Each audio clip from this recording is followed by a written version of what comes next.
Good evening. শুনতে পাচ্ছিস আমাকে সবাই? Good evening sir.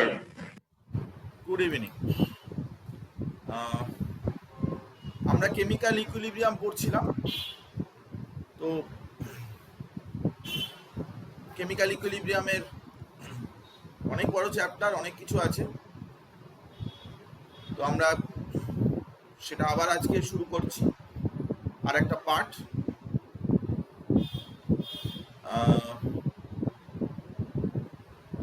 Lecture number 3, আমরা থার্ড ডে এর ক্লাস করাচ্ছি। তো ভালো করে বোঝার চেষ্টা কর। আজকে কিন্তু একটু ম্যাথমেটিক্যাল পোর্শন আছে। আমি আগের দিনকার বলেছিলাম যে আমরা কিন্তু ইন্ট্রোডাক্টরি ব্যাপারটা কমপ্লিট করেছি। কেমিক্যাল ইকুইলিব্রিয়ামের বিষয়টাও আগের দিনকার বলেছি, যে কেমিক্যাল ইকুইলিব্রিয়াম বলতে কি বোঝায়, তার ক্যারেক্টারিস্টিক্সগুলো নিয়ে আলোচনা করেছি। টোটাল যেগুলো যেগুলো বলার কথা সবগুলো আমরা বলেছি। পিডিএফ ফাইলও পাঠিয়ে দিয়েছি। এদিন যারা ভিডিও বলেছিলিস তাদেরকেও আমি পাঠিয়ে দিয়েছি। আজকে আমরা আর একটা সেপারেট পার্ট, খুব ইম্পর্টেন্ট পার্ট একটা, সেটা নিয়ে আমরা আলোচনা করব। চল, উইদাউট ওয়েস্টিং টাইম আমরা স্টার্ট করে দিই সে ব্যাপারগুলো। আমাদের সাথে সবাই প্রায় এসে গেছে যারা আসার কথা। অদ্রিজা, আত্রেয়ী, দেবদত্তা, লহরী, মনিকা, পরমা, পৌলমী, সৌর্য, শ্রেয়া, সৃষ্টি, স্বস্তিকা, ত্রিপর্ণা। ঠিক আছে, তো আমরা স্টার্ট করছি। দেখ, আমরা আজকে একটা কাজ করব, সেটা হচ্ছে আমরা একটা ল পড়ব। তো খুব ইম্পর্টেন্ট একটা ল, সেটা পড়ব। কিন্তু লটা পড়তে গেলে আমাদের আর একটা জিনিস জানতে হবে, একটা বিষয় জানতে হবে, সেটা হচ্ছে অ্যাক্টিভ মাস। তো কেমিস্ট্রিতে এই অ্যাক্টিভ মাস ব্যাপারটা কিন্তু ভীষণ ইম্পর্টেন্ট হতে চলেছে। তো অ্যাক্টিভ মাস অ্যাকচুয়ালি ব্যাপারটা কি এবং আমরা এখানে কি কনসিডার করি, এই সমস্ত ব্যাপার নিয়ে আজকে আমরা প্রথমে ডিসকাস করি। আজকে আমরা সেই সমস্ত কথাবার্তাগুলো বলি। বেসিক্যালি অ্যাক্টিভ মাস কথাটার মধ্যে কিন্তু পরিষ্কার ব্যাপার বোঝানো আছে যে অ্যাক্টিভ। তো অ্যাক্টিভ যে মাসগুলো অ্যাক্টিভ, মানে প্রেজেন্ট শুধু থাকলে হবে না, দ্যাট ইজ অ্যাক্টিভ। আমি একটা এক্সাম্পল দিই, তাহলে তুই বুঝতে পারবি। ধর আমরা একটা বিকারে জল রেখে, আমরা বিকারে জলটা রেখে দিয়েছি। একটা এরকম বিকার রয়েছে যার মধ্যে আমরা কিছু, বিকারটার মধ্যে ওয়াটার রয়েছে এবং এটা এরকম বসানো রয়েছে। তো দেখা যাবে যে সারফেসের যে মলিকিউলগুলো, এই সারফেসের মলিকিউলগুলো কিন্তু তারাই এখানে ভেপার হয়ে যাবে। সারফেসের যে মলিকিউলগুলো সেগুলোই শুধুমাত্র ভেপার হবে, কিন্তু ইন্টেরিয়ারের যে মলিকিউলগুলো সেই মলিকিউলগুলো কিন্তু ওরকমই থাকবে। তো ইন্টেরিয়ারের মলিকিউলগুলো কিন্তু এই ভেপোরাইজেশন প্রসেসে পার্টিসিপেট করছে না, টেক পার্ট করছে না, কিন্তু প্রেজেন্ট আছে। তো এরকমকে বলা হয় অ্যাক্টিভ মাস, যে যারা কিনা পার্টিসিপেট করছে, অ্যাক্টিভলি পার্টিসিপেট করছে কোনো রিয়াকশনে বা কোনো প্রসেসের মধ্যে। আমরা হয়তো স্কুলের কোনো ড্রামা কম্পিটিশন হচ্ছে, কি কোনো স্পোর্টস হচ্ছে, কি কোনো এরকম ধরনের কোনো পারফরমেন্স ওরিয়েন্টেড কিছু কিছু সংস বা এরকম ধরনের কিছু একটা হচ্ছে, সেখানে কিন্তু সবাই পার্টিসিপেট করে না। সেখানে সবাই পার্টিসিপেট করে না, কিছু জন পার্টিসিপেট করে, বাকিরা সবাই দেখে। তো বাকিদেরও প্রয়োজন আছে, কিন্তু তারা অ্যাক্টিভ না। যারা ড্রামা কম্পিটিশনে নাম দিয়েছে, যারা সংসের বা কোনো পিয়ানো ইনস্ট্রুমেন্ট বাজানোয় নাম দিয়েছে, গিটার বাজানোয় নাম দিয়েছে, সে অ্যাক্টিভ। কিন্তু অন্যরা যারা রয়েছে তারা কিন্তু অ্যাক্টিভ না হলেও they are also present in the system. তো আমরা তাদেরকে, যারা শুধুমাত্র অ্যাক্টিভ, তাদের কথাই এখানে আলোচনা করছি। যারা দর্শক, যারা দেখছে, যারা কমেন্ট পাস করছে, তাদের কথা নয়। তো অ্যাক্টিভ মাস রিয়াকশনের ক্ষেত্রে ব্যাপারটা কি বোঝায় আমরা সে কথাটা বলি। active mass of the substance is directly proportional to its concentration. concentration মানে কি? সেটা মোলারিটি হতে পারে, মোলালিটি হতে পারে, বা মোল ফ্র্যাকশন হতে পারে। মোলারিটি, মোলালিটি, মোল ফ্র্যাকশন এগুলো সবগুলোই আমরা বেসিক কনসেপ্টে পড়াবার সময় বলেছি। কিন্তু তবুও আমি একবার বলছি যে আমরা এই চ্যাপ্টারে কিন্তু সব সময় কনসেন্ট্রেশন বলতে মোলারিটি বা মোল পার লিটার এইটাই নিয়ে এগোবো। এটাই হবে মোলারিটি আর এটাই হবে অ্যাক্টিভ মাস। এখানে পরিষ্কারভাবে আমরা কিছু অ্যাপ্রক্সিমেশন করছি। অ্যাপ্রক্সিমেশনটা হচ্ছে ওটাই যে অ্যাক্টিভ মাস মানেই কনসেন্ট্রেশন, আর কনসেন্ট্রেশন মানে মোল পার লিটার, মানে N/V। তুই এখন মনে করতে পারিস যে আচ্ছা স্যার অ্যাক্টিভ মাস মানে কনসেন্ট্রেশন, কনসেন্ট্রেশন মানে তো যতগুলো মলিকিউল ওখানে রয়েছে এক লিটারের মধ্যে সবাই অ্যাক্টিভ, সেটা বুঝছেন কি করে? এক্স্যাক্টলি সো, আমারও সেটা প্রশ্ন যে যারা মলিকিউলগুলো রিয়াকশন মিডিয়ামে আছে পার লিটারে তাদেরকে সবাইকে অ্যাক্টিভ বলার কারণটা কি? আসলে সায়েন্টিস্টরা বলছেন এ কথা যে অ্যাক্টিভ মাস এবং কনসেন্ট্রেশনের মধ্যে ডিফারেন্স আছে, কিন্তু বেসিক্যালি দেখা যায় যে এত বেশি সংখ্যক মলিকিউল রিয়াকশনে পার্টিসিপেট করে যে তার মধ্যে যদি 2-4-5টা মলিকিউল যদি নাই পার্টিসিপেট করে তাতে খুব একটা ডিফারেন্সের কিছু হয় না। পরে বড় হলে এই ডিফারেন্সগুলো কিন্তু পড়বি, অ্যাক্টিভিটি কোএফিসিয়েন্ট নিয়ে অনেক কিছু আছে, ইভেন নিটের ক্লাসেও এগুলো পড়ানো হয় যে অ্যাক্টিভিটি কোএফিসিয়েন্ট কি কি, গামা টামা এইসব হেন বিষয়ের উপরে ডিপেন্ড করে এবং সেগুলো পরীক্ষাতেও আসে। কিন্তু বেসিক যে জায়গাটা, সেই জায়গাটা আমি বলতে চাইছি সেটা হচ্ছে কি না, আমরা কিন্তু এই চ্যাপ্টারে অ্যাক্টিভ মাস আর কনসেন্ট্রেশন সেম ধরেই এগোবো, যে আমার কাছে অ্যাক্টিভ মাস এবং কনসেন্ট্রেশন দুটো ব্যাপারই সেম। অ্যাক্টিভ মাস যেখানে আমরা বলবো সেখানে কনসেন্ট্রেশনই বুঝবো, এইটুকু আমি বললাম। অ্যাক্টিভ মাস সবসময় ডিনোটেড বাই এরকম থার্ড ব্র্যাকেটের মধ্যে ডিনোট করা হয়। ধর কেউ বললো অ্যাক্টিভ মাস অফ এ, এর অ্যাক্টিভ মাস, এত কথা বলার দরকার নেই, থার্ড ব্র্যাকেটের মধ্যে এ পুট করে নে। Active mass of B, mass of B, B A third ব্র্যাকেটের মধ্যে দিয়ে দে। তো অ্যাক্টিভ মাস ডাইরেক্টলি প্রপোর্শনাল বলছে কনসেন্ট্রেশনের সাথে, কিন্তু আমরা একেবারে ইকুয়ালি করে দিলাম ফর দিস চ্যাপ্টার। এই চ্যাপ্টারটার জন্য আমরা এই ব্যাপারটা করলাম, এই অ্যাপ্রক্সিমেশনটা আমরা করেছি, এটুকু আমি বলেই দিলাম যে এটা একটা অ্যাপ্রক্সিমেশন করলাম, এটা ধরে নিলাম। তার মানে অ্যাক্টিভ মাস আমাদের কাছে মোল পার লিটার, এটাই যথেষ্ট। এবার মানে অ্যাক্টিভ মাসটা আমরা সবসময় কি ধরে এগোবো না, অ্যাক্টিভ মাস হচ্ছে মোলারিটি বা number of moles per litre volume of solution, এটাই আমরা ধরে এগোবো। মানে active mass equals to mole per litre বা N/V, এটাই ধরে এগোতে হবে। এটা যদিও প্রপোর্শনাল লেখা আছে কিন্তু এই অ্যাপ্রক্সিমেশনটা আমরা এখানে করব। হলো অ্যাক্টিভ মাস ব্যাপারটা বোঝা হলো। এবারে দেখ আমাদের সাথে আমরা অ্যাক্টিভ মাস তাহলে বের করব কি করে? আমাদের অনেক রকমের এখানে অঙ্ক করতে হবে। আমি আগের দিনকারই বলেছি যে নানান রকমের অঙ্ক যত করবি তত দেখবি পরিষ্কার হবে, মাথাটা পরিষ্কার হবে, আইডিয়াটা ক্লিয়ার হবে। তো সেই জন্য ছোটোখাটো অঙ্ক সবসময় করতে হয়। তো আমরা এখানে কিছু এক্সাম্পল দিয়েছি, দেখ লক্ষ্য কর। 4 গ্রাম hydrogen, 127 gram of iodine, 128 gram of HI kept in 2 litre flask. আমরা কি বলেছি না, এতে করছি আমরা, দেখ যে অ্যাক্টিভ মাস অফ হাইড্রোজেন আমরা বের করতে চাই, তার মানে আমরা মোল পার লিটার। তাহলে মোল কত মোল না, মোল সবসময় N ইকুয়ালস টু মোল মানে কি, ওয়েট বাই মলিকুলার ওয়েট। তাহলে ওয়েট হচ্ছে কত হাইড্রোজেনের 4 আর তার মলিকুলার ওয়েট কত 2, মানে 2 মোল এখানে কিন্তু নেওয়া হয়েছে।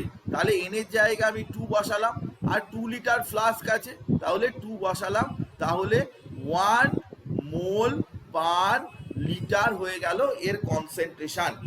4 গ্রাম মানে হাইড্রোজেন মানে হচ্ছে, আবার একবার দেখে নে, 4 গ্রাম মানে N হচ্ছে মোল, ডিভাইডেড বাই ভি হচ্ছে ভলিউম। তো এন এর জায়গায় ডাব্লিউ বাই এম বসিয়ে দেবো। ডাব্লিউ বাই এম আমি বসাবো, তো ডাব্লিউ বাই এম যদি বসিয়ে দিই তাহলে সেখানে ডাব্লিউ হচ্ছে 4 গ্রাম বলেছে, আর বাই এম, এম হচ্ছে 2, মলিকুলার মাস বা মোলার মাস হচ্ছে 2। ঠিক একই রকম ভাবে আয়োডিন যদি তুই বের করতে চাস তাহলে আয়োডিনের মোল, আয়োডিনের কত 127 হচ্ছে এত গ্রাম বলেছে, এবং আয়োডিনের মোলার মাস হচ্ছে কত 254। আয়োডিন এক একটা অ্যাটমিক মাস হচ্ছে 127, তাহলে I2 হচ্ছে মোলার মাস 254, মানে 1/2, তার মানে 1n/v যদি করি তাহলে n এর ভ্যালু হচ্ছে 1/2 মানে 0.4 মানে 0.25 মোল পার লিটার। তো এইভাবে আমরা বের করতে পারি 128 গ্রাম অফ HI, তাহলে তার n/v, তাহলে 128 মানে W হচ্ছে 128 বাই HI ও হচ্ছে 128 বাই V, মানে 1/2 মানে 0.5। তো সিম্পল ব্যাপার যে আমরা কিন্তু এখানে মোল পার লিটার সমস্তটাই বের করতে পারছি। তুই চাইলে 4 gram of hydrogen, 560 gram of nitrogen 2 litre ফ্লাস্কের মধ্যে বের করতে পারিস, বা এগুলোও বের করতে পারিস, এগুলো হোমওয়ার্ক তুই করবি। তো আমরা মাস সম্পর্কে কনসেপশনটা ক্লিয়ার করলাম। এই ব্যাপারটা কি বোঝা গেছে? অ্যাক্টিভ মাস বলতে কি বুঝি সেটা ব্যাপারটা পরিষ্কার। অ্যাক্টিভ মাস কি করে বের করবি ব্যাপারটা পরিষ্কার, যে মোলকে ভলিউম দিয়ে ডিভাইড করবি, মোলকে ভলিউম দিয়ে ডিভাইড করবি, আর মোলটা যদি বের করতে চাস তাহলে ওয়েট বাই মলিকুলার মাস বা মোলার মাস করবি। একদম সিম্পল ব্যাপার। তো এটা শেখা হয়ে গেল অ্যাক্টিভ মাস বলতে কি বোঝায়, এবং অ্যাক্টিভ মাসের আমি ক্যালকুলেশনও তোকে দেখালাম। আমাদের এবারে যেটা করতে হবে সেটা কি না, সেটা হচ্ছে যে একটা ল আমি বলে আসছি যে আমাদের কাছে এই চ্যাপ্টারে খুব গুরুত্বপূর্ণ একটা বিষয়, যার উপরেই কোশ্চেনগুলো ঘুরপাক খায়, যার উপরেই কোশ্চেনগুলো ডিপেন্ড করে। তো সেই বিষয়টা কিন্তু আমাদের পরিষ্কার করে নেওয়া দরকার। সেটা হচ্ছে কি না, ল অফ মাস অ্যাকশন। এটা কি গোল্ডবার্গ আর ওয়েলস বলে দুজন সায়েন্টিস্ট এই ল দিয়েছিলেন। এই লয়ের কি বক্তব্য ছিল সেটা আমি তোকে বলছি, কিন্তু প্রথমেই একটা কথা বলে নেওয়া দরকার যে এই ল অফ মাস অ্যাকশন যে রিয়াকশনের জন্য অ্যাপ্লিকেবল, সেই রিয়াকশন কিন্তু সবসময় সিঙ্গেল স্টেপ রিয়াকশন। এই কথাটা মাথায় রাখবি, কারণ দু রকমের রিয়াকশন হয়। Reactions are of two types. একটাকে বলে কি, একটাকে বলে এলিমেন্টারি রিয়াকশন। এলিমেন্টারি রিয়াকশন মানে কি, সিঙ্গেল স্টেপে যে রিয়াকশন হয় তাকে বলে এলিমেন্টারি রিয়াকশন। তাতে মাল্টিপল স্টেপ হয় না, এ বি রিয়াকশন করে সি তৈরি করলো, সি আবার রিয়াকশন করে ডি তৈরি করলো, এরকম ধরনের নয়। একটা সিঙ্গেল স্টেপে রিয়াকশন হয়, তার ক্ষেত্রে law of mass action applicable. Elementary reaction. আর 2 নম্বরে হচ্ছে কি, কমপ্লেক্স রিয়াকশন মানে কি, মানে যেটা মাল্টিপল স্টেপে যে রিয়াকশন হয় সেটা, অনেকগুলো স্টেপে যে রিয়াকশন হয় সেটা। তো অনেকগুলো স্টেপে যখন রিয়াকশন হবে তার প্রত্যেকটা স্টেপের জন্য আলাদা করে law of mass action apply করা যেতে পারে, কিন্তু overall reaction as a whole law of mass action apply করা যাবে না। এটা শুধুমাত্র সিঙ্গেল স্টেপ রিয়াকশনের ক্ষেত্রেই কিন্তু দিস ওয়ান ইজ অ্যাপ্লিকেবল। এই কথাটা মাথায় রাখবে। তো আমরা ল এর কথাটা বলছি, খুব সিম্পল ল, সেই কথাটা বলছি। কিন্তু লটার প্রয়োজনীয়তাটা কি হলো, লটার মানে দরকার পড়লো কি করে? কোনো একটা চ্যাপ্টার শুরু হলেই কি লয়েতে চলে যেতে হবে, লয়েতে বলতে হবে, ল বলতে হবে, এরকম ধরনের কিছু ব্যাপার আছে না? সেরকম ধরনের কিছু ব্যাপার নয়। তবে আমাকে বুঝতে হবে যে এই লটার কোনো দরকার আছে কিনা এই চ্যাপ্টারে, what is the necessity of this law. তো আমরা একটা রিয়াকশন দেখাচ্ছি। নাইট্রোজেন দেখতেই পাচ্ছিস, nitrogen plus 3 hydrogen equals to 2 ammonia. এখানে রিয়াক্ট্যান্ট নাইট্রোজেন হাইড্রোজেন রিয়াকশন করে কিন্তু প্রোডাক্ট তৈরি করছে, যেটা কিনা অ্যামোনিয়া। তো এই রিয়াকশনটা আমরা কি এটা বলতে পারি যে রিয়াকশনটা extent of reaction. Extent of reaction মানে কি? রিয়াকশনটা কত দূর যাবে, কতটা রিয়াক্ট্যান্ট কতটা প্রোডাক্টে কনভার্টেড হবে তা কি বলতে পারি? তা কি আমরা এটা প্রেডিক্ট করতে পারি? এক নম্বর কথা। দু নম্বর কথা, রিয়াকশনটা কোন দিক থেকে কোন দিকে যাবে, লেফট থেকে রাইটে বা রাইট থেকে লেফটে, কোন দিকে কোন ডাইরেকশনে যাবে তা কি আমরা বলতে পারি? পারি কি আমরা বলতে? প্রশ্ন। নেক্সট, আমরা কি ইকুইলিব্রিয়াম মানে কি? আগের দিনকার বলেছি যে লেফট হ্যান্ড সাইড এবং রাইট হ্যান্ড সাইডে রিয়াকশন রেট যখন ইকুয়াল হয়ে যায়, দুজনের রেট যখন ইকুয়াল হয়ে যায়, তখন তাদের যে কনসেন্ট্রেশন তাকে বলে ইকুইলিব্রিয়াম কনসেন্ট্রেশন। তখন রিয়াক্ট্যান্ট প্রোডাক্ট কতটা করে আছে তাকে আমি বের করতে পারি। Is it possible to determine? এগুলো কি করতে পারি? তাহলে প্রশ্ন করছি আমরা জানতে চাইছি যে আমরা কি কতটা রিয়াকশন গেছে সেটা বলতে পারবো, আমরা কি কোন দিকে রিয়াকশন গেছে সেটা কি বলতে পারবো, আমরা ইকুইলিব্রিয়ামে পৌঁছানোর পরে সেখানে রিয়াক্ট্যান্ট প্রোডাক্টের কত কনসেন্ট্রেশন আছে সেটা কি বলতে পারবো? এরকম সমস্ত প্রশ্ন আমাদের মাথায় আসছে। আমরা ইকুইলিব্রিয়াম পড়ার কিছুটা, ইকুইলিব্রিয়াম যাওয়ার পরে আমরা ইকুইলিব্রিয়ামটা বুঝে গেছি, ইকুইলিব্রিয়ামের ক্যারেক্টারিস্টিক বুঝে গেছি। এবারে আমাদের এগুলো মাথায় আসছে, এগুলো চিন্তা হচ্ছে আমাদের যে রিয়াকশন ইকুইলিব্রিয়াম জানলাম, কিন্তু এগুলো কি পারবো? তখন এই সায়েন্টিস্ট বললেন যে ইয়েস তোমরা পারবে। এই দাদু বলছি, সরি, মানে দুটো মানে কি বলে যেন সায়েন্টিস্ট আর কি। তো যাদের ছবি তুই দেখছিস, গুল্ডবার্গ অ্যান্ড ওয়েজ, এই সায়েন্টিস্ট দুজন, এনারা কি করলেন? সেই প্রশ্নের উত্তর দিলেন। আর সেই প্রশ্নের উত্তরটা আজকে আমি তোকে বলবো যে কিভাবে এই সমস্ত প্রশ্নের সলভ করা যায়। কারণ নেসেসিটি, একটা লয়ের নেসেসিটি খুব গুরুত্বপূর্ণ বিষয়। আমি অনেক সময় আগে অনেক ল পড়তাম, তখন আমাদের স্যাররা ভালো করে বলতেন না যে ওই লটার আদৌ দরকার আছে কি না, লটা দিয়ে কি করা যায়। তো আমরা লটা পড়বো, তারপরে এই প্রশ্নগুলোর উত্তর খুঁজে বের করার চেষ্টা করবো। যদি দিতে পারে তাহলে ল ইজ কারেক্ট, লটা গুড। তো আমরা চল সেই কাজটাই করি। কি বলছে? The rate of reaction is directly proportional. That is proportional. That means directly proportional. One word is missing. Directly proportional to the product of the active masses of the reactant, each raised to the power equal to stoichiometric coefficient as represented by the balanced chemical equation. একটা reaction তার যে rate সেটা কি হবে না, তার যে reactant থাকবে তাদের অ্যাক্টিভ মাস, তাদের প্রোডাক্টের অ্যাক্টিভ মাসের প্রোডাক্টের সাথে প্রপোর্শনাল হবে। এবং যদি স্টয়চিওমেট্রিক কোএফিসিয়েন্ট থাকে, মানে ব্যালেন্সে কোনো নাম্বার থাকে, তাহলে সেই নাম্বারটা কিন্তু পাওয়ারে চলে যাবে, পাওয়ারে গিয়ে রিপ্রেজেন্ট করতে হবে ব্যালেন্সড কেমিক্যাল ইকুয়েশনে। আমি তোকে দেখাচ্ছি, তুই ভালো করে এই ব্যাপারটা বোঝার চেষ্টা কর, আস্তে আস্তে ব্যাপারটা বোঝ, তাহলেই কিন্তু হয়ে যাবে। আমরা দেখ এ আর বি রিয়াকশন করে আমরা একটা কনসিডার করলাম। লেট আস কনসিডার এ আর B, A and B react with the formation of C and D.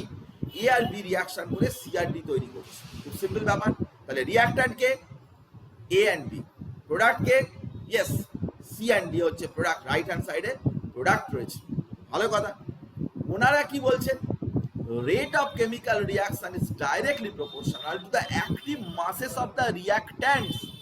তো rate of the reaction এখানে ডাইরেক্টলি প্রপোর্শনাল। রিয়াক্ট্যান্ট কে আছে? কে এখানে রিয়াক্ট্যান্ট আছে? ব্যালেন্সে কোনো সংখ্যা নেই বলে ওই প্রশ্নটা আসেনি যে রেস টু দ্য পাওয়ার।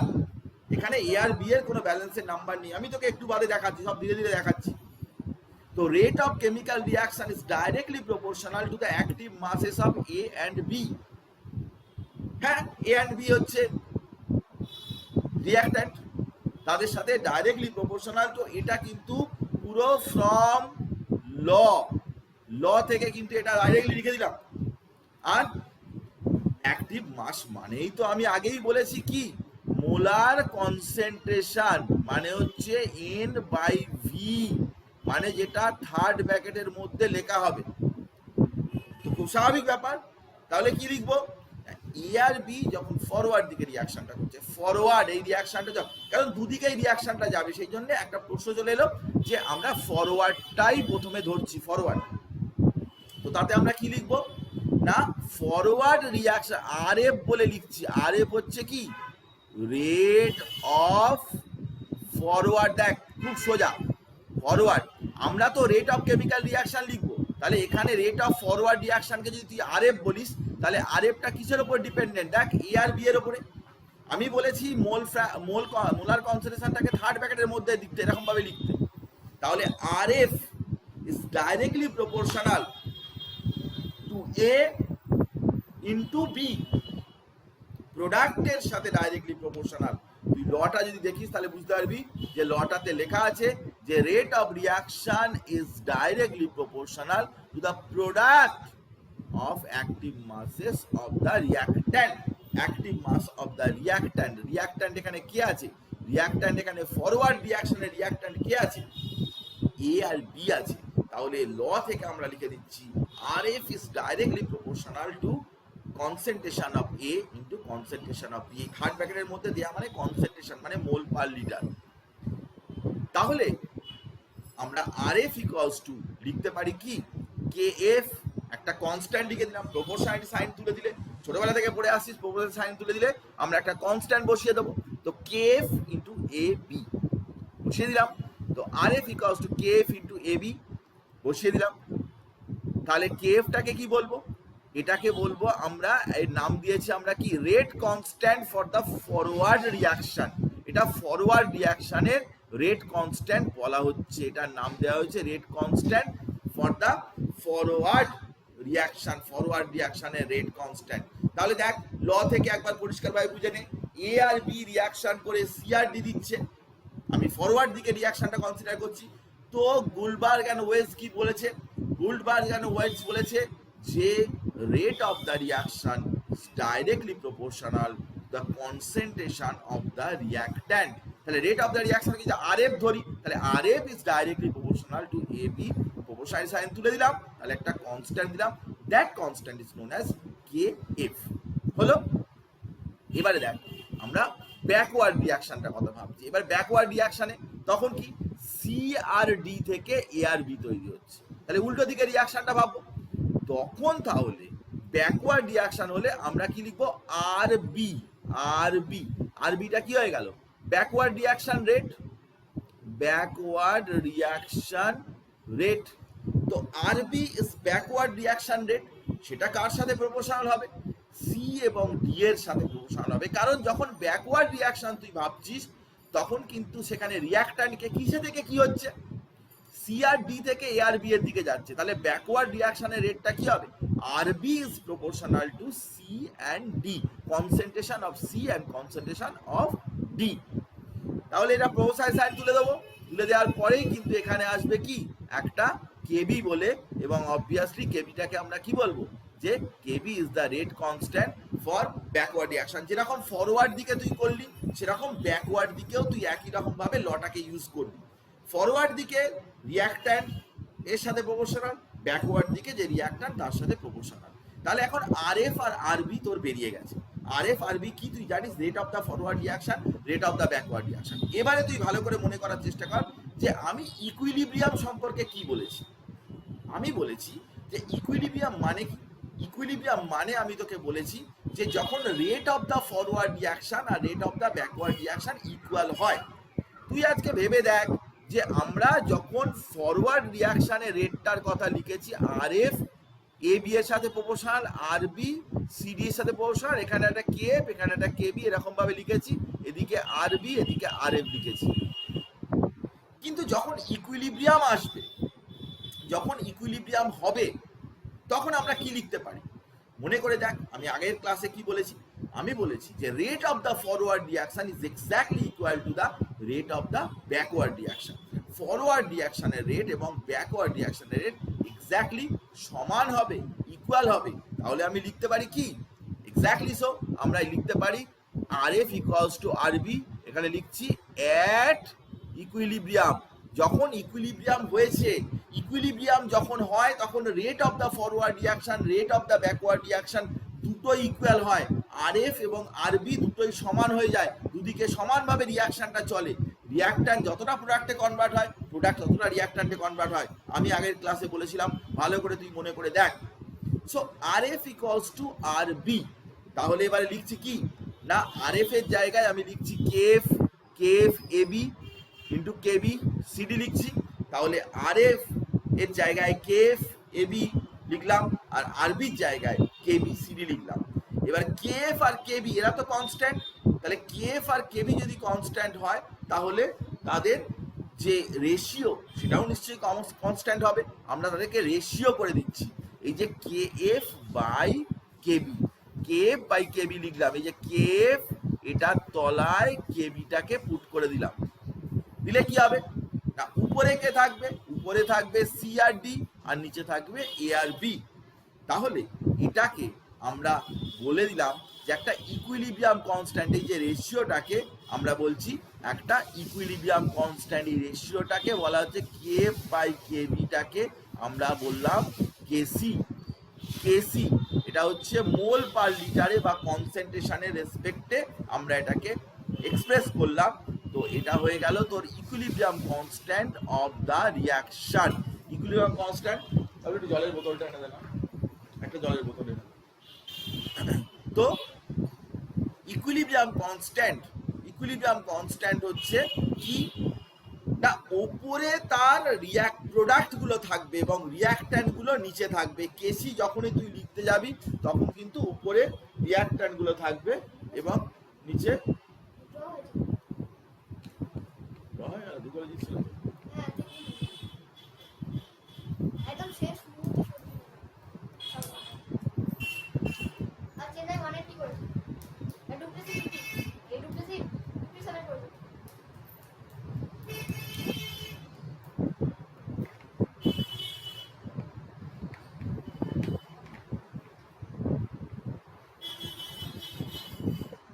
তো যে কথা বলছিলাম, তাহলে তোকে যদি একটা ইকুইলিব্রিয়াম কনস্ট্যান্ট লিখতে বলে, ধর এ থেকে তুই কি লিখবি না কেসি যদি লিখিস তাহলে এইগুলো যেগুলো উপরে আছে ডান দিকে আছে সেটা উপরে লিখবি আর এটা নিচে লিখবি। সবসময় প্রোডাক্ট গুলো উপরে লিখতে হয় আর রিয়াক্ট্যান্ট গুলো নিচে লিখতে হয়। ব্যালেন্সের নাম্বার থাকলে এইটাকে বলে কেসি। যখন ইকুইলিব্রিয়াম কনস্ট্যান্টটা mole per litre, C stands for concentration দিয়ে ওটাকে এক্সপ্রেস করা হয়। তো ল অফ মাস অ্যাকশনের আমরা ম্যাথমেটিক্যাল ফর্ম দেখাচ্ছি। তো আবার একবার তোকে আমি বলছি যে একটা রিয়াকশন যখন আমরা লিখছি তখন তার ফরওয়ার্ড এবং ব্যাকওয়ার্ড দুটো দিকই রয়েছে। তো ফরওয়ার্ড দিকে R F proportional to A B, backward দিকে R B proportional to CD. এবারে আমরা দুটোকে কনস্ট্যান্টকে আর এফ আর বিকে ইকুয়াল করলাম, ইকুয়াল করার পর কে এফ বাই কেবি লিখলাম, সেটাকে কেসি লিখছি আমরা। That is known as equilibrium constant, এবং ইকুইলিব্রিয়াম কনস্ট্যান্টের আমরা একটা এক্সপ্রেশন সেখানে পেয়ে গেলাম। তো ইকুইলিব্রিয়াম কনস্ট্যান্ট এই এক্সপ্রেশনটা আমরা এখানে আপাতত পেয়েছি। এবার দেখ যে এই যে ইকুইলিব্রিয়াম কনস্ট্যান্ট যেটা আমরা পেলাম সেটা যদি বাই চান্স ব্যালেন্সে যদি এখানে নাম্বার থাকে, ধর আমরা যেরকম nitrogen plus 3 hydrogen equals to 2 ammonia, এরকম যদি নাম্বার থাকে, এই যে 2 এরকম 3 এরকম যদি নাম্বার থাকে, তাহলে আমরা যখন ইকুইলিব্রিয়াম কনস্ট্যান্টটা লিখবো তখন কিভাবে লিখবো? কারণ আমার যদি originally A plus B C plus D থাকতো তাহলে কেসি আমার কাছে কোনো ব্যাপার নয়, সিডি লিখতাম, নিচে এ বি লিখতাম। কিন্তু যদি ব্যালেন্সের সংখ্যা থাকে, নাম্বার থাকে, বা স্টয়চিওমেট্রিক কোএফিসিয়েন্ট, ওগুলোকে মানে স্টয়চিওমেট্রিক কোএফিসিয়েন্ট, সেগুলো যদি থাকে তাহলে ওগুলোকে সব কি করতে হবে না কনসেন্ট্রেশনের পাওয়ারে পুট করে দিতে হবে, মানে রেজ টু পাওয়ার। কিভাবে না, আমাদের যখন আমরা কেএফ এখানে যখন আর এফ লিখতে যাব, আর এফ প্রপোর্শনাল টু কি হবে, A to the power A B to the power B. তাহলে R F equals to K F A to the power A B to the power B, আর R B proportional to C to the power C D to the power D বা RB equals to KB C to the power C D to the power D. তাহলে এখানটায় দেখ তুই তাহলে আর এফটা পেয়েছিস, কে আর আরবিটা পেয়েছিস কেবিসিডি। তাহলে এখানে কিন্তু তোর অটোমেটিক্যালি এই দুটোকে তুই এবার ইকুয়াল করছিস, K A to the power A B to the power B KB C to the power C D to the power D. তাহলে এখানে যখন ইকুয়াল করবি এর পরের স্টেপে তোর চলে এলো কে বাই কেবি, এইটাকেই তুই লিখবি ইকুয়াল টু কি কেসি, এটাকে লিখবি কেসি। তাহলে KC C to the power C D to the power D by A to the power A B to the power B. এইভাবে তোকে লিখতে হবে। ব্যালেন্সের যে নাম্বারটা যেটা, সেই ব্যালেন্সের নাম্বারটা তোকে ওইখানে পাওয়ারে পুট করে দিতে হবে। তো equilibrium constant KC equals to C to the power C D to the power D by A to the power A B to the power B, এটাই হচ্ছে ইকুইলিব্রিয়াম কনস্ট্যান্ট কেসি। ব্যাপারটা বুঝলি না? এই দেখ কেসি ইকুইলিব্রিয়াম ল অফ কেমিক্যাল ইকুইলিব্রিয়ামে কিন্তু এই কেসি এটা কথা নয়। ধর nitrogen plus 3 hydrogen equals to 2 ammonia, এর কেসি যদি লিখতে বলে তাহলে তুই কি করবি না, অ্যামোনিয়া এরকম থার্ড প্যাকেটের মধ্যে লিখে তার স্কোয়ার বসাবি বাই এখানে নাইট্রোজেন আর হাইড্রোজেন টু দি পাওয়ার 3 বসাবি। এরকম করে ইকুইলিব্রিয়াম কনস্ট্যান্টটা তুই লিখবি, কারণ ইকুইলিব্রিয়াম কনস্ট্যান্টে প্রোডাক্টটা উপরে লিখতে হয়, রিয়াক্ট্যান্টটা নিচে লিখতে হয়, যত ব্যালেন্সের নাম্বার আছে সেগুলো সব পাওয়ারে পুট করে দিতে হয়। যে যার করসপন্ডিং ব্যালেন্সের নাম্বারটা তুই পাওয়ারে পুট করে দিবি। বল তুই এখানে বুঝতে অসুবিধা আছে কিনা? যতখানি আমি বললাম, যদি কোনো প্রবলেম থাকে তাহলে এক্ষুনি তুই আমাকে বল যে কোনো জায়গায় তোর বুঝতে অসুবিধা হচ্ছে। আমি ল অফ মাস অ্যাকশনটা তোকে পড়িয়েছি, অ্যাক্টিভ মাস কি আমি তোকে বলেছি, তারপরে আমি লয়ের ম্যাথমেটিক্যাল ফর্মে চলে এসেছি এবং ব্যালেন্স করার পরে যদি নাম্বার থাকে তাহলে কি হবে না হবে সেটা নিশ্চয়ই আমি বুঝিয়েছি তোকে। এবার তুই আমাকে বল যে কেসির যে এক্সপ্রেশন সেটাতে কোনো বুঝতে অসুবিধা আছে কিনা? Is there any problem? কোনো সমস্যা আছে কারণ? বল আমাকে, কারো সমস্যা থাকলে। কারো সমস্যা নেই, তাই তো? সবাই বুঝতে পারছিস? No problem at all.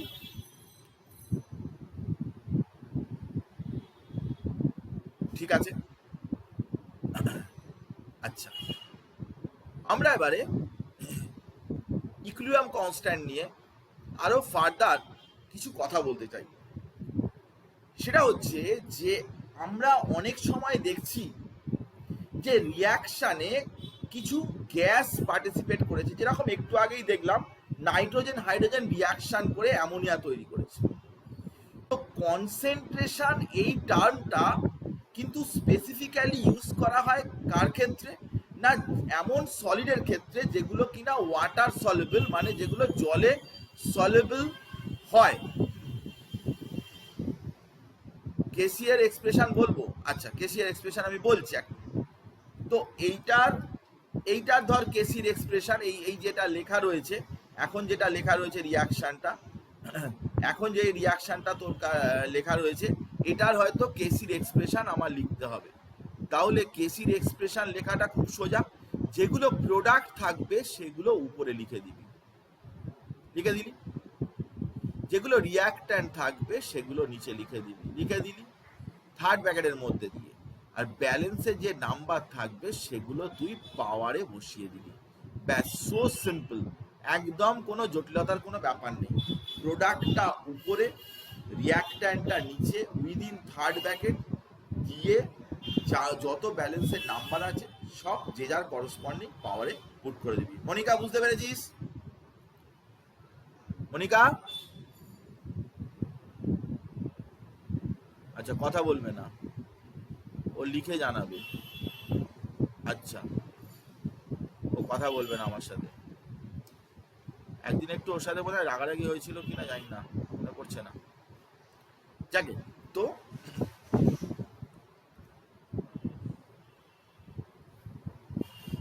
আচ্ছা স্পিকার কাজ করছে না, সরি না আমি এরকম বলি না, এমনি আর কি পারলাম। তো স্পিকার কাজ করছে না, ঠিক আছে, হতেই পারে, কোনো অসুবিধা কিছু নেই, নো প্রবলেম অ্যাট অল। তো আমরা যে কথাটা বলছিলাম সেটা হচ্ছে যে অনেক রিয়াকশন এরকম দেখা যায় যে যেখানে গ্যাস রিয়াকশন করছে। তো কনসেন্ট্রেশন এই টার্মটা কিন্তু স্পেসিফিক্যালি কার জন্য ইউজ করা হয় না, যেগুলো জলে ডিজলভ করে বা ওয়াটার সলিউবল সলিউশন তৈরি করে। কারণ তুই ভালো করে ভেবে দেখ যে মোল পার লিটার 5 গ্রাম সুগার জলের মধ্যে ডিজলভ করা হচ্ছে, তো কত মোল ডিজলভ করা হচ্ছে পার লিটার। তো সেই জন্য কনসেন্ট্রেশন টার্মটা অ্যাকচুয়ালি সলিড বা লিকুইড যারা জলে ডিজলভ করে এরকম ধরনের সলিউশন তৈরি করতে পারে তাদের ক্ষেত্রে ইউজ করা হয়। গ্যাসের ক্ষেত্রে কিন্তু জলে সলিউবল করে সলিউশন তৈরি করা হয় এরকমটা হয় না। তর্কের খাতিরে হয়তো করা যেতে পারে, অ্যাক্টিভ মাস বের করাও যেতে পারে, কিন্তু জলের কনসেন্ট্রেশন মানে গ্যাসের কনসেন্ট্রেশন এই টার্মটা গ্যাসের ক্ষেত্রে ইউজ করা হয় না। এটাই আমি তোকে বলছি যে গ্যাসের ক্ষেত্রে কনসেন্ট্রেশন টার্মটা কিন্তু আমরা সাধারণত ইউজ করি না। গ্যাসের ক্ষেত্রে যে টার্মটা ইউজ করা হয় সেটাকে কি বলে না, সেটাকে বলে প্রেসার। কোথাও গ্যাস বেশি আছে, কেউ বলে না যে গ্যাসের কনসেন্ট্রেশন বেশি আছে, বলে কি না প্রেসার বেশি, ওখানে প্রেসার বেশি, এইভাবে গ্যাসকে ডিফাইন করা হয়। কিন্তু ঘটনা হচ্ছে যে প্রেসার বেশি মানেই তো ওখানে বেশি গ্যাস আছে। তো কনসেন্ট্রেশন এবং প্রেসার সেটা কিন্তু একে অপরের প্রপোর্শনাল। কনসেন্ট্রেশন এবং প্রেসার একে অপরের প্রপোর্শনাল। খুব ইন্টারেস্টিং ব্যাপার, ভালো করে খেয়াল করে দেখ, কোনো অসুবিধা হলে নিশ্চয়ই আমাকে বলবি, কোনো অসুবিধার কিছু নেই। তো pressure of the gas is directly proportional to the concentration. কিভাবে বুঝলাম নিশ্চয়ই আমি তোকে বলবো। তো pressure of the gas directly proportional to the concentration, সেটা যদি হয় তাহলে কোনো রিয়াকশন যদি গ্যাস যদি রিয়াকশনে পার্টিসিপেট করে তখন আমরা কেসি না লিখে তখন ধর এগুলো সব gas gas gas gas gas, তখন আমি কি করব না এই যে থার্ড ব্র্যাকেটের মধ্যে যে লিখছিলাম প্রেসার এটাকে বাদ দিয়ে আমি প্রেসার অফ লিখব। কারণ কনসেন্ট্রেশন এবং প্রেসার প্রপোর্শনাল, ঠিক আছে, কনসেন্ট্রেশন প্রেসার প্রপোর্শনাল, কিন্তু গ্যাসের ক্ষেত্রে অ্যাকচুয়ালি আমরা প্রেসার দিয়েই ইউজ করতে ভালোবাসি, প্রেসার টার্মটা ইউজ করি।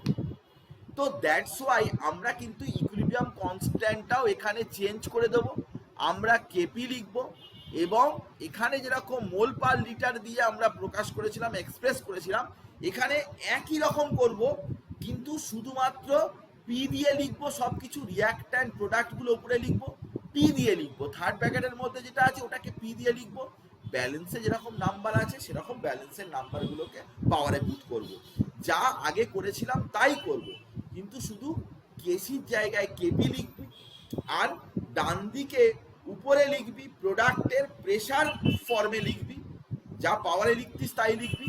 তো একে বলে কেপি বা equilibrium constant in terms of pressure.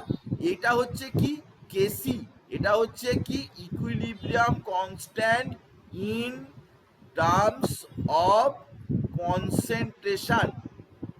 In terms of concentration আমরা ওখানে কনসেন্ট্রেশন পুট করেছি, কিন্তু যেগুলো গ্যাসিয়াস নয় আর কি, নন গ্যাসিয়াসের ক্ষেত্রে কেসি টার্মটা ঠিক আছে, কিন্তু কেপি যে টার্মটা আমরা ইউজ করলাম এই কেপি টার্মটা হচ্ছে কার জন্যে না, যেগুলো গ্যাসিয়াস রিয়াকশন প্রোডাক্ট যাদের প্রেসার দিয়ে আমি এক্সপ্রেস করব তাদের ক্ষেত্রে আমরা কেপির কথাটা বললাম। তো এটা একটা খুব ইম্পর্টেন্ট ব্যাপার যে কেসি কখন ইউজ করছি কেপি কখন ইউজ করছি সে ব্যাপারটা আমি তোকে বোঝালাম, কিন্তু দুটো ক্ষেত্রেই আমরা ওই যে সেই ল অফ মাস অ্যাকশন যেটাকে বলে লোমা অনেকে বলে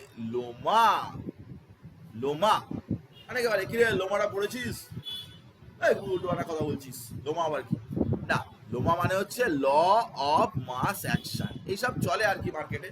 হ্যাঁ, তো এরকম লোমা বলে ল অফ মাস অ্যাকশন বললো না, লোমা বলে বললো, তো তখন ব্যাপারটা বুঝে নিতে হবে, কারণ আমরা কেমিস্ট্রি পড়ছি।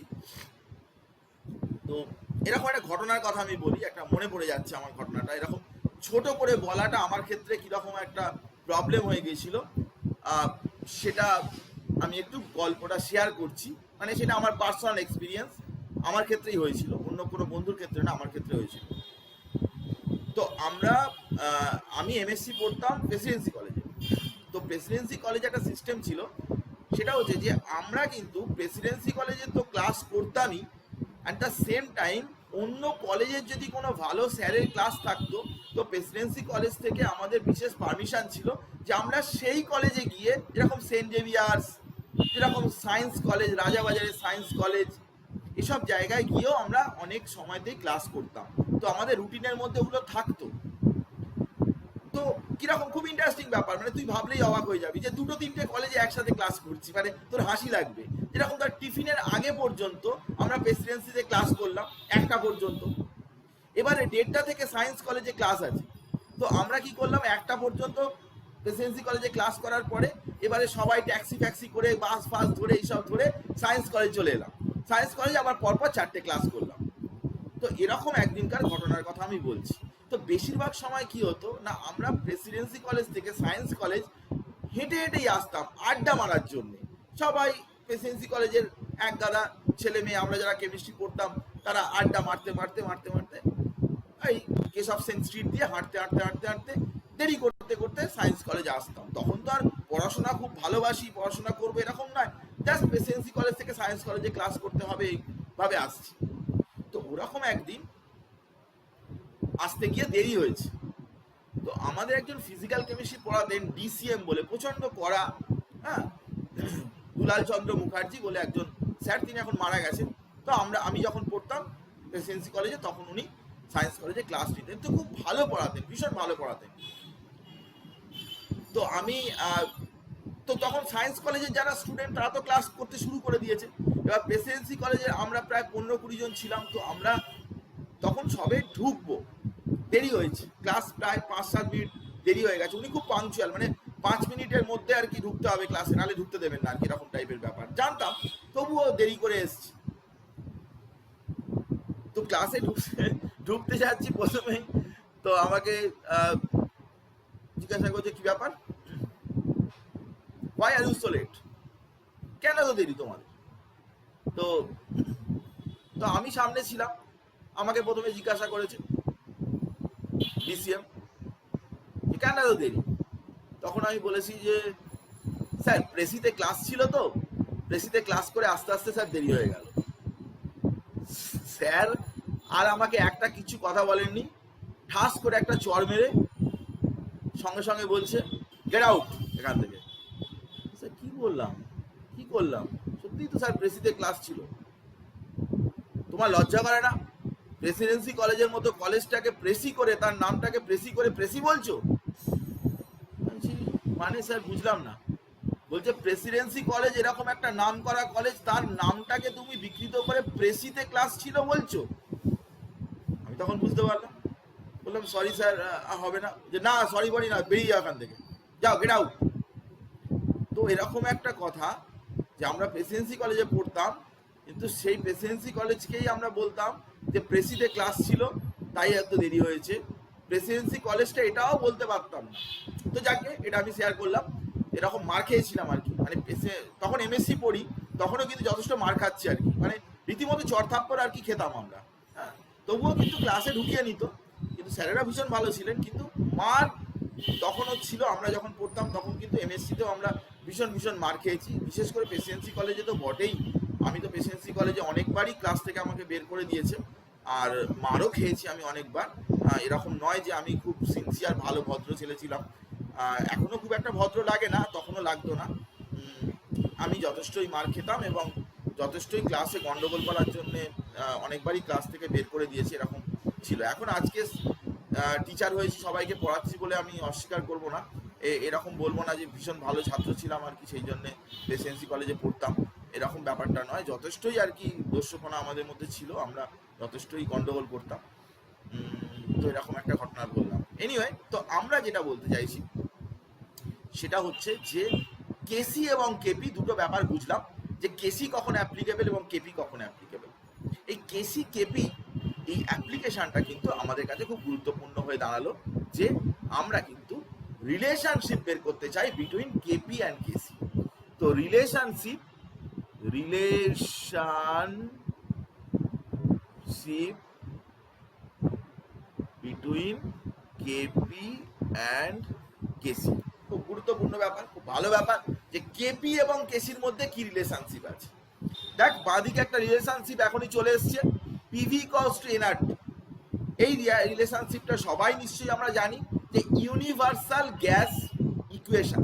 আমরা স্টেটস অফ ম্যাটার পড়াবো, তুই দেখতে পাবি যে স্টেটস অফ ম্যাটার মানে বয়েলস ল, চার্লস ল, অ্যাভোগাড্রো, এইসব তুই পড়েছিস, কিন্তু কত সুন্দর ব্যাপার, কত ভালোভাবে এই জিনিসগুলো বোঝা যায় যে এই লগুলো না পড়েও গ্যাসের প্রপার্টি থেকে কত সুন্দরভাবে এক্সপ্লেন করা যায়, সেগুলো আমি তোকে করব।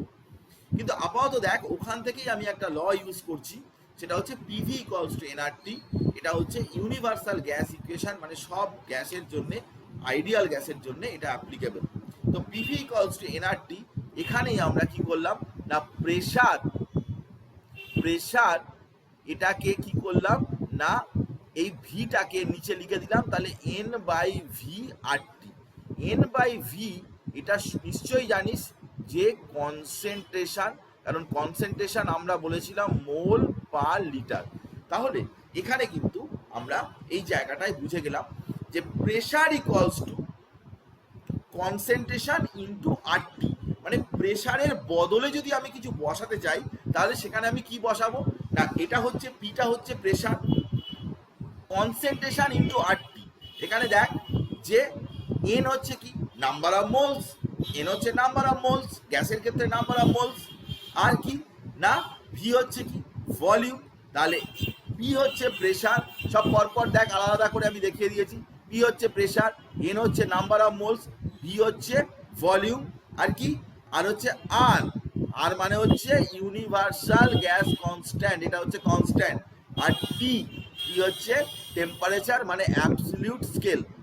তার মানে তুই যদি কোথাও প্রেশার বসাতে চাস, প্রেশারের জায়গায় তুই কনসেন্ট্রেশন ইন্টু আরটি বসাতে পারিস। Pressure equals to concentration into RT. আমি এখানে লিখে দিলাম pressure equals to concentration into, না কি একদিন খাইনি, কনসেন্ট্রেশন ইন্টু আরটি। তো কনসেন্ট্রেশন ইন্টু আরটি, কনসেন্ট্রেশন মানে থার্ড ব্র্যাকেটের মধ্যে ধর A into RT, P A into RT, ধর P B, B into RT, এরকম ভাবে লিখি।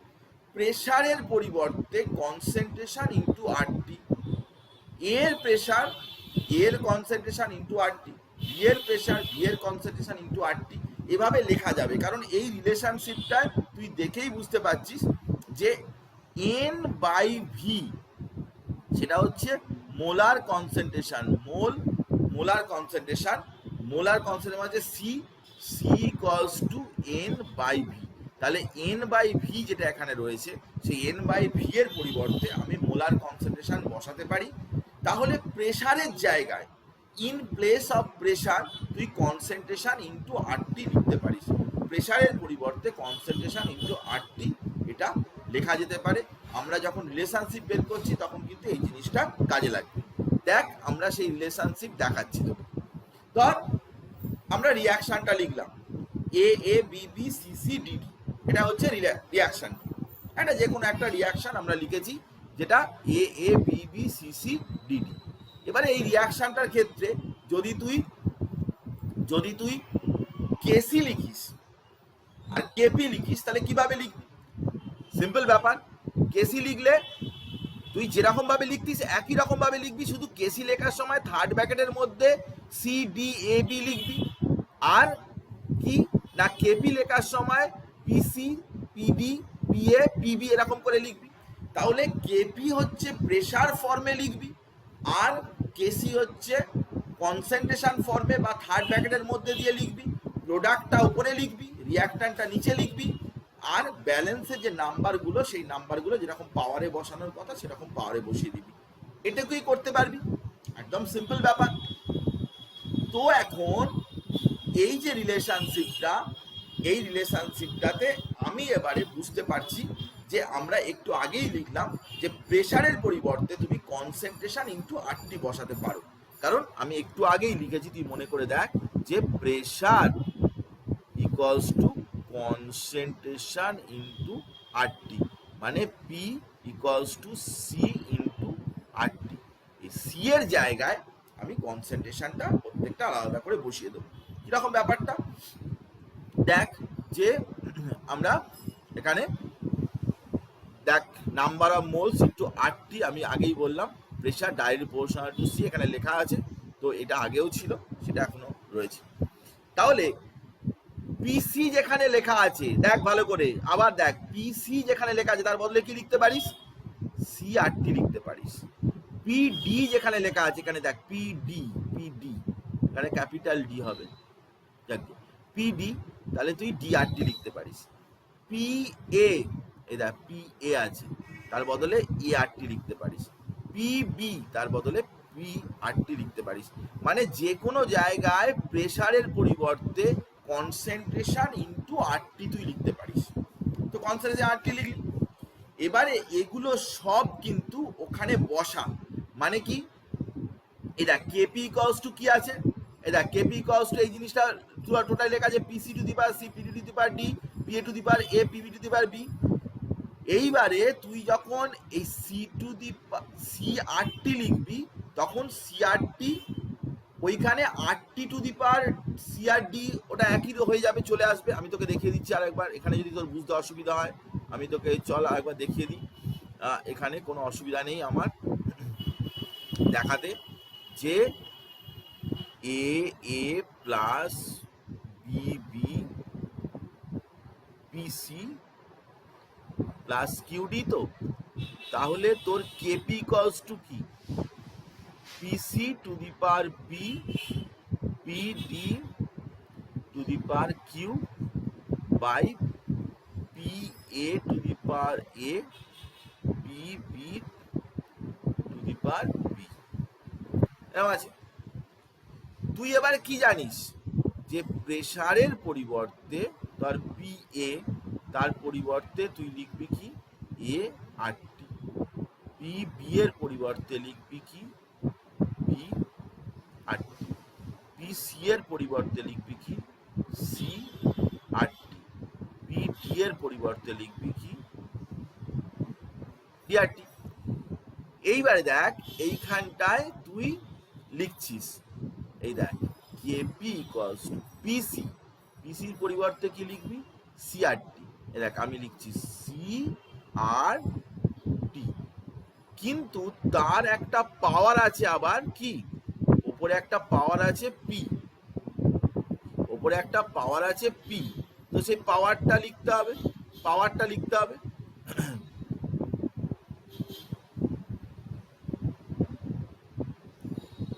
দেবাদ্রিতা বলছে যে আপনি কি কিছু লিখছেন, সেটা আমরা স্ক্রিনে আসছে না, স্ক্রিনে আসছে না, আমি যে স্যার দেখতে পাচ্ছি, হ্যাঁ হ্যাঁ স্যার দেখতে পাচ্ছি।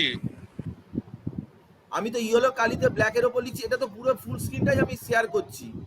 দেবাদ্রিতা আমার না স্যার ল্যাপটপে আসছে না, ল্যাপটপে আসছে না, এই আমি ডিআরটি লিখলাম টু দি পাওয়ার কিউব, এটা দেখতে পাচ্ছিস না? না স্যার। আর সবাই দেখতে পাচ্ছিস, প্রত্যেকে দেখতে পাচ্ছিস এ আর টি টু দি পাওয়ার এ লিখছি। আমি এটা এই টেলিভিশনটা নিজে হাতে করছি, মানে ওই যেটা আমার লেখা ছিল ওখান থেকে বেরিয়ে গিয়ে আমি এটা তো আমি শেয়ারই করছি রে, এটা তো দেখতে পাওয়ার কথা, এটা তো পুরোটাই। আমি একবার লিভ করে জয়েন করবো তাহলে? হ্যাঁ করতো, আমার তো এখানে ঠিকই আছে, আমি তো পুরো আমার পুরো কম্পিউটারের টোটাল স্ক্রিনটাই আমি শেয়ার করছি, আমি কম্পিউটার যেখানেই যাবো সেটাই তোরা দেখতে পাবি।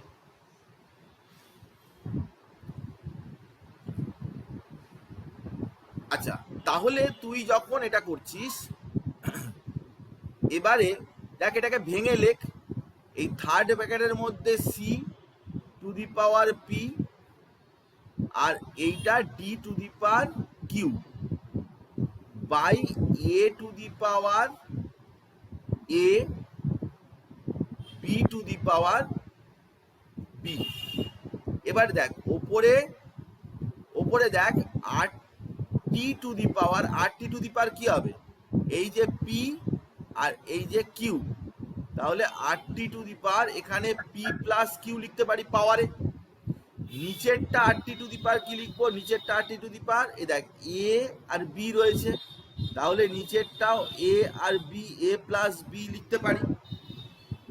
এইবারে দেখ এইটুকু অংশ, এই যে যে অংশটুকু আমি এরকম ভাবে গোল করে দিলাম, এইটুকু অংশটা কি, এইটুকু অংশটা হচ্ছে কেসি, এইটুকু অংশ হচ্ছে কেসি, কারণ কেসির এক্সপ্রেশনে এটাই আছে, into R T to the পাওয়ার, এই দেখ উপরে আছে পি প্লাস কিউ, দেবাদিতা দেখতে পাচ্ছিস এবারে? হ্যাঁ স্যার এখন পাচ্ছি। এবারে দেখতে পাচ্ছিস, ঠিক আছে। তো R T to the power P plus Q minus A plus B, এটা হবে। তো কেপি ইকলস টু হয়ে গেল কেসি into R T to the পাওয়ার এই P plus Q minus A plus B, এরকম ধরনের একটা রিলেশনশিপ এলো। ওই রিলেশনশিপটাই ওখানে রয়েছে, আমি সেটাকে ভেঙে আরেকটু ভালো করে তোকে দেখিয়ে দিলাম। ওইখানে যেটা রয়েছে সেটা এটাই রয়েছে, তুই ভালো করে খেয়াল করে দেখ যে এই দেখ C to the power C, D to the power D, R T to the power C plus D, এই যে পাওয়ারে যেগুলো আছে সেগুলো আর টি টু দি পাওয়ারে অ্যাড হয়েছে, আর A to the power A, B to the power B, এই R T to the power A plus B. এইটাকে যদি তুই ঠিকঠাক করে লিখিস তাহলে এরকম হয়ে যাবে কেপি ইকুয়ালস টু, এখানে দেখ আর টি টু দি পাওয়ার নিচটা থেকে উপরে উপরে নিয়ে চলে যা, যেটা C plus D, C plus D উপরে ছিল, সি প্লাস ডিটাকে উপরে রাখা রয়েছে, আর এ প্লাস বিটাকে যখন তুই উপরে নিয়ে যাবি তখন এখানে কিন্তু তোর একটা নেগেটিভ সাইন চলে আসবে এ প্লাস বিতে। এই অংশটা যেটা, এইটুকু অংশ যেটা আছে এটাই কিন্তু আসলে কেসি, এই অংশটা কিন্তু কেসি। এটা যদি কেসি হয় তাহলে তুই যখন লিখতে যাবি তখন কি এইটার পরিবর্তে, এই অংশটার পরিবর্তে তুই লিখবি এখানে কেসি, আর এইখানে যে C plus D minus A plus B, এটাকে একটা শর্টে ডেল্টা এন বলে লেখা হয়, এটাকে এই ডেল্টা এন লেখা হয়েছে এখানে, সেই ডেল্টা এনটা রয়েছে। এটা কোনো গুরুত্বপূর্ণ বিষয় না, তুই ডেল্টা এনের জায়গায় যা কিছু লিখতে পারিস, কিন্তু রিলেশনশিপটা যেটা হলো সেটা হচ্ছে খুবই দরকারি, KP equals to KC into R T to the power delta N, এটাই হচ্ছে relation, KP equals to KC into R T to the power delta N. তুই বল যে এই রিলেশনশিপটা is it clear to you, all of you, সকলের কাছে এটা পরিষ্কার যে কেপি আর কেসির মধ্যে আমি কিভাবে রিলেশনশিপটা বের করলাম? আমি নিজেও ডিরাইভ করে দেখিয়েছি, এখানেও আমি তোকে দেখাচ্ছি, পিডিএফ আমি তোকে শেয়ার করব, সবটাই আমি তোকে দেবো, তুই দেখে বল যে কোনো অসুবিধা আছে কিনা, কারোর কোনো বুঝতে অসুবিধা হচ্ছে কিনা। সামান্যতম অসুবিধা হলে বলবি, আমি কিন্তু কোনো রকমের কোনো অসুবিধা হোক এটা আমি চাই না, এটা আমি চাই না যে কোনো রকমের কোনো অসুবিধা কারোর মধ্যে সামান্যতম, কেউ কিছু না বুঝলেও আমাকে কিন্তু বলবে, আমি তাকে আবারও বুঝিয়ে দেবো, কোনো অসুবিধার কিছু নেই, একদম কোনো প্রবলেমের কিছু নেই, কারোর কোনো লজ্জা করার কোনো ব্যাপার নেই, সবাই সব কিছু বুঝতে পারবে এরকম কোনো কেউ কথা দেয়নি, কেউ কোনো লিখিত দেয়নি যে আমি সব কিছু একবার বললেই বুঝতে পারবো, স্যারকে আমি জিজ্ঞাসা করবো না, এরকম আমাকে কেউ লিখিত দেয়নি, দিয়েছে কি? দেয়নি। তো কোনো অসুবিধা হলে নিশ্চয়ই আমাকে বলবি। তো কেপি কেসি মধ্যে রিলেশনশিপটা আমি বললাম, KP equals to KC into R T to the power delta N, এটাই সেই ইম্পর্টেন্ট রিলেশনশিপ যেটা পরীক্ষায় দেয়, KP equals to KC into R T to the power delta N. সবসময়ের জন্য এই ব্যাপারটা খেয়াল রাখবি, এই ব্যাপারটা পরীক্ষায় কিন্তু আসে, খুবই ফ্রিকোয়েন্টলি আসে, যে ডিরাইভ করো the relationship between KP and KC for a particular reaction, তোকে একটা রিয়াকশন তুলে দিতে পারে। তো আমি তোকে বিভিন্ন ক্ষেত্রে কেপি কেসি রিলেশনশিপ কি হচ্ছে তাও আমি তোকে দেখাবো, তুই চল সেগুলো দেখার চেষ্টা কর। দেখ আমরা নর্মালি যে কেপি কেসির যে রিলেশনশিপটা আমরা যে করেছি সেটা একসাথে এখানে আমি দেখিয়ে দিয়েছি, দেখ তুই ভালো করে একবার তুই ভালো করে রিক্যাপ কর যে কেসি কস্ট এটা ছিল, কেপি কস্ট এটা ছিল। এবারে আমরা জানি যে P pressure equals to C R T, তাহলে সবসময় ওই সিডি ইন্টু আরটি এরকম করে বসানো হয়েছে, নিচেরটা ওপরে গেছে, একদম সিম্পল ব্যাপার। এটা ডেল্টা এন লিখে দেওয়া হয়েছে কারণ ডেল্টা এন ইকুয়ালস টু ধরা হয়েছে C plus D minus A plus B. এখন বেসিক্যালি যেটা দরকার সেটা হচ্ছে যে এ বি সিডি দিয়ে তো যে কেউ এই রিলেশনশিপ করতে হয়, কিন্তু কোনো একটা পার্টিকুলার রিয়াকশন থাকে, সেখানে কেপি গ্রেটার দ্যান কেসি হবে কি কেপি লেস দ্যান কেসি হবে কি কেপি ইকুয়াল টু কেসি হবে, এরকম ধরনের অনেক কিছু ব্যাপার হতে পারে। তো চল আমরা সেই বিষয়টা পরিষ্কার করে নিই যে বিভিন্ন রকমের ক্ষেত্রে আমরা কেপি কেসি রিলেশনশিপটা কেমন কেমন হতে পারে। দেখ, আমি ডেল্টা এন ইকুয়ালস, একটা ব্যাপার ভালো করে বোঝার চেষ্টা কর, আমি তোকে জিনিসটা বলি তাহলে তুই বুঝতে পারবি যে আমি কি বলতে চাইছি। সেটা হচ্ছে যে আমরা যখনই একটা রিয়াকশানে ধর A A B B C C D D, এখানে যে ডেল্টা এনটা যেটা আছে না, ডেল্টা এনটা হচ্ছে C plus D minus A plus B, মানে কি প্রোডাক্টের যে মোল মাইনাস রিয়াক্ট্যান্টের মোল, মানে সি প্লাস ডি আর এ প্লাস বি এইগুলো হচ্ছে সি ডি আর এগুলো হচ্ছে এ বি। তাহলে ডেল্টা এন বলে যে জিনিসটা সেটা আর কিছুই না, প্রোডাক্টের মোল মাইনাস রিয়াক্ট্যান্টের মোল, এটাই হচ্ছে এখানে, এই ব্যাপারটাই কিন্তু এখানে আছে। তাহলে ডেল্টা এন এখানে একটা রিয়াকশন আমরা লিখেছি, দেখ সেখানে ডেল্টা এন এর ভ্যালু 0। কিভাবে হলো না, দেখ ভালো করে, ডেল্টা এন মানে কি, নাম্বার অফ মোলস, প্রোডাক্টের মোল, প্রোডাক্টের মোল, প্রোডাক্ট মানে কি, প্রোডাক্ট মানে হচ্ছে এইচআই, সেটা কত মোল 2, তাহলে প্রোডাক্টের মোল হচ্ছে 2, আর নাম্বার অফ হাইড্রোজেন আর আয়োডিনের মোল এগুলো তো সব এক এক করে রয়েছে, এক এক করে রয়েছে।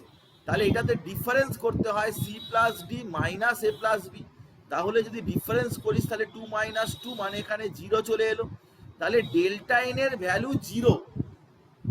এরকম যত রিয়াকশন থাকবে যে ডেল্টা এন এর ভ্যালুটা 0 হবে, সব ক্ষেত্রেই এই ডেল্টা এন এর জায়গায় তুই এখানটা 0 বসিয়ে দিবি, এই যে 0, তাহলে কেপি ইকুয়ালস টু কি হবে, তার ক্ষেত্রে কেপি ইকুয়ালস টু কেসি হবে। তো under what condition KP equals to KC, KP equals to KC কখন হবে, যদি ডেল্টা এন এর ভ্যালু 0 হয়। ডেল্টা এন এর ভ্যালু 0 মানে কি, মানে হচ্ছে প্রোডাক্টের মোল মাইনাস রিয়াক্ট্যান্টের মোল, প্রোডাক্ট এবং রিয়াক্ট্যান্টের মোল যদি ইকুয়াল হয়, দুজনে যদি সমান হয়, তোকে যদি আরো রিয়াকশন দিতে বলে তুই লিখতে পারবি H2 plus Cl2 equals to 2HCl। তো এখানেও দুটো HCl আছে, বাঁদিকেও 2 আছে, 1 প্লাস 1 2 আছে। তো সব সময়তেই কেস 1-এ কিন্তু আমরা এটাই পড়লাম, কেস 1-এ যে প্রোডাক্টের মোল মাইনাস রিয়াক্ট্যান্টের মোল যদি তোর 0 হয়, এখানে যদি তোর 0 হয় তাহলে কিন্তু সেটা রিলেশনশিপটা হবে কেপি ইকুয়ালস টু কেসি।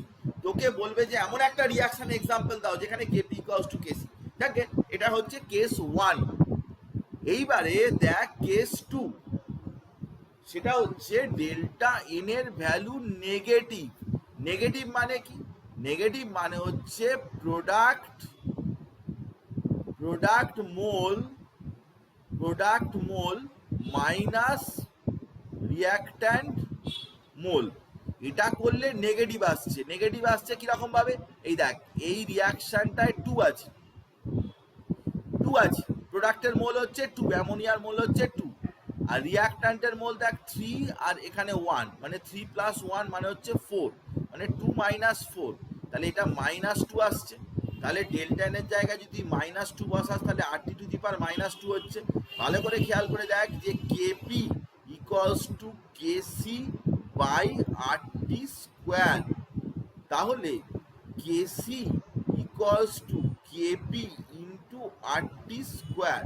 এর থেকে বোঝা যায় কেপির সাথে এরকম একটা বড় কোয়ান্টিটি মাল্টিপ্লাই করলে তবে কেসির সমান হয়, তাহলে নিশ্চয়ই কেসি কেপির চাইতে বড়।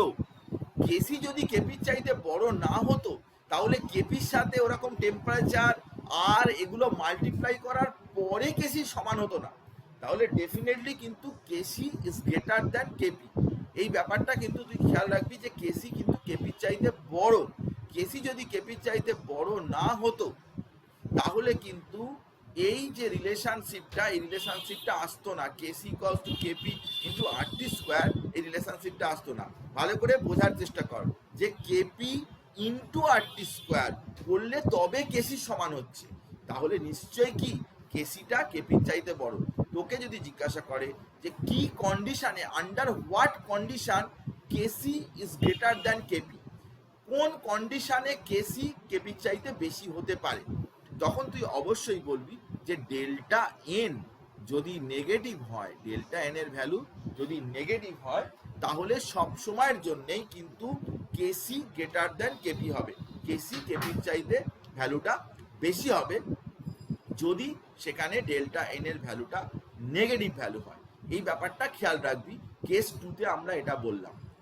এবারে দেখ কেস 3, কেস 3 দেখ, কেস 3তে কি ডেল্টা এনটা পজিটিভ।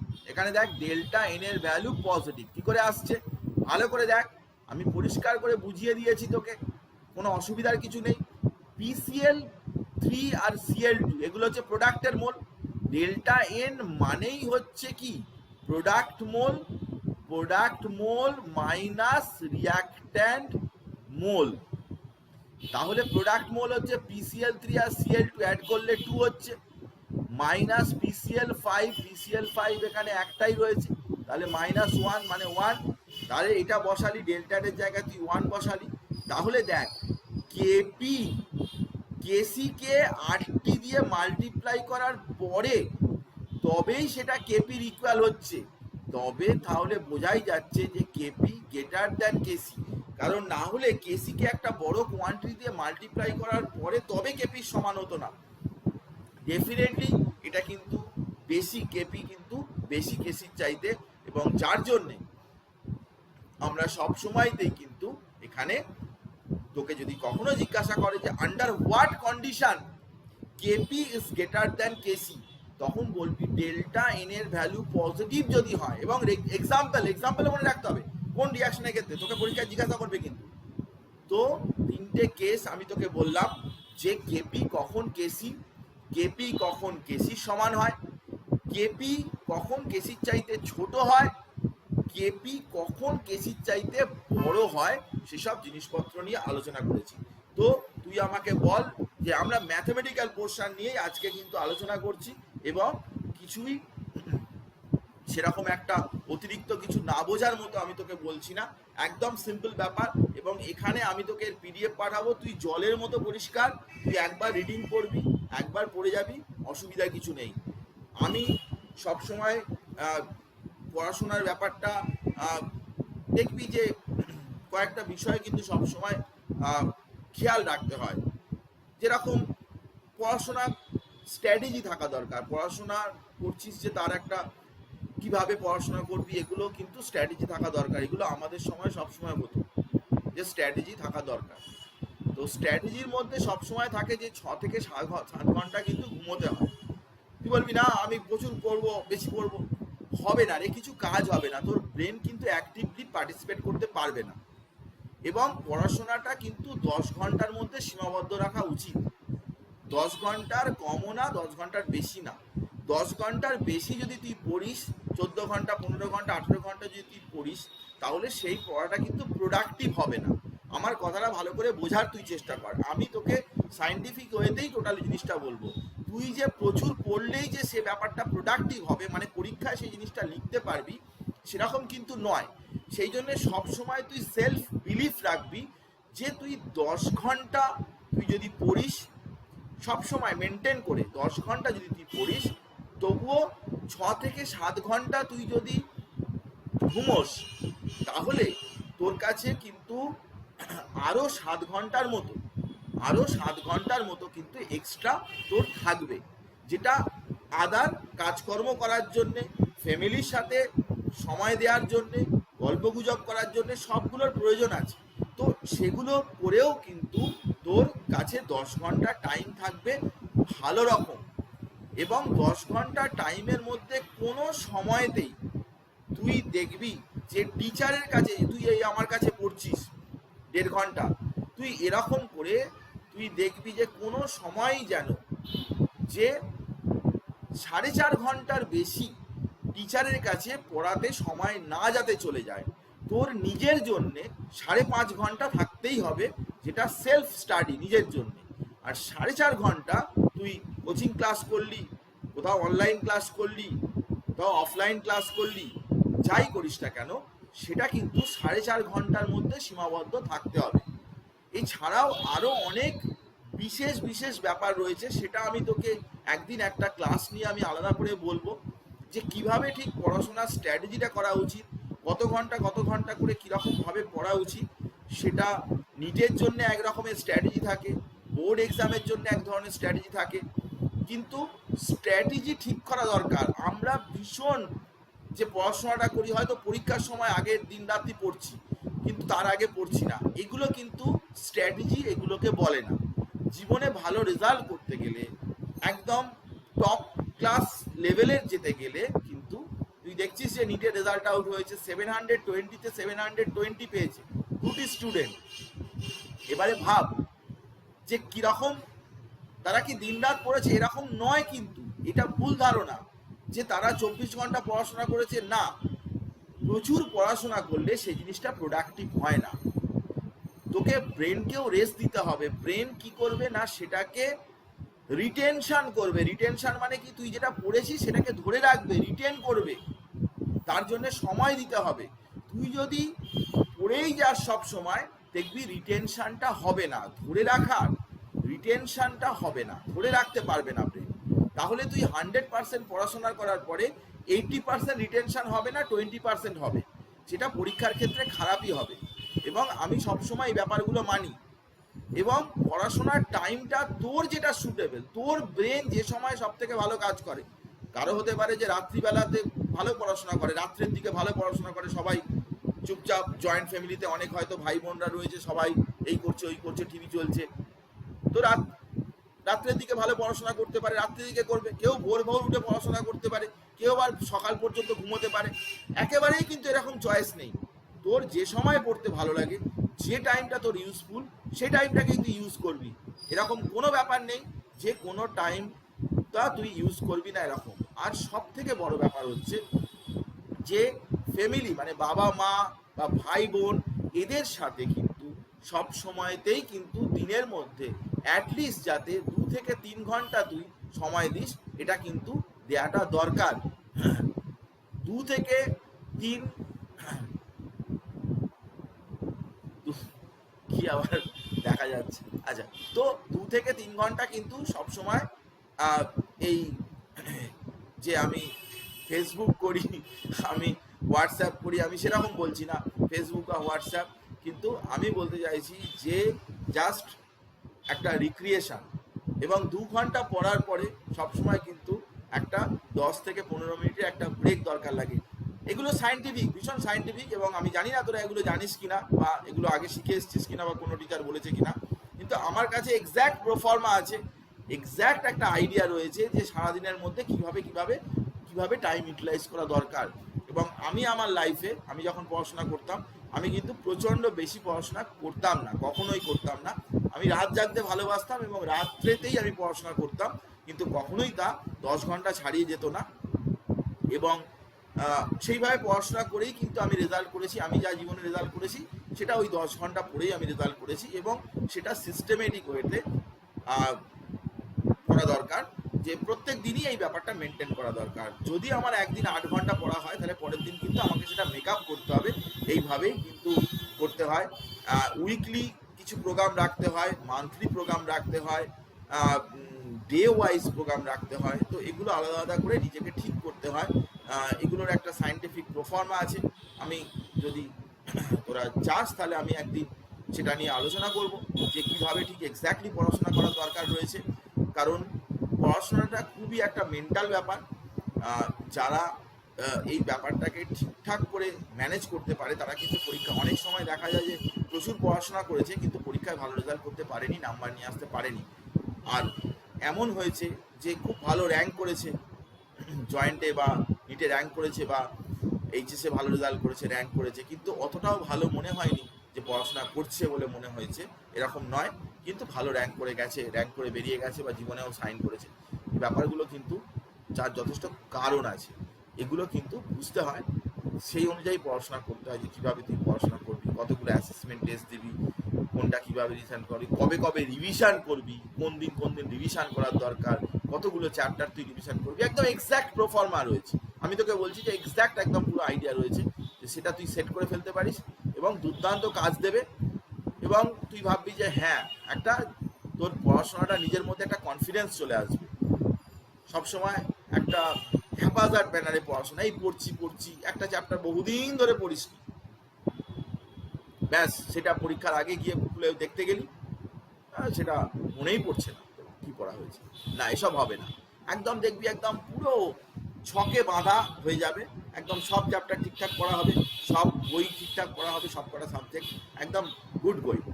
তো নিশ্চয়ই আমি বলবো, আমার মনে হয় সকলের এগুলো কাজে লাগবে, ভীষণ ভীষণ কাজে লাগবে।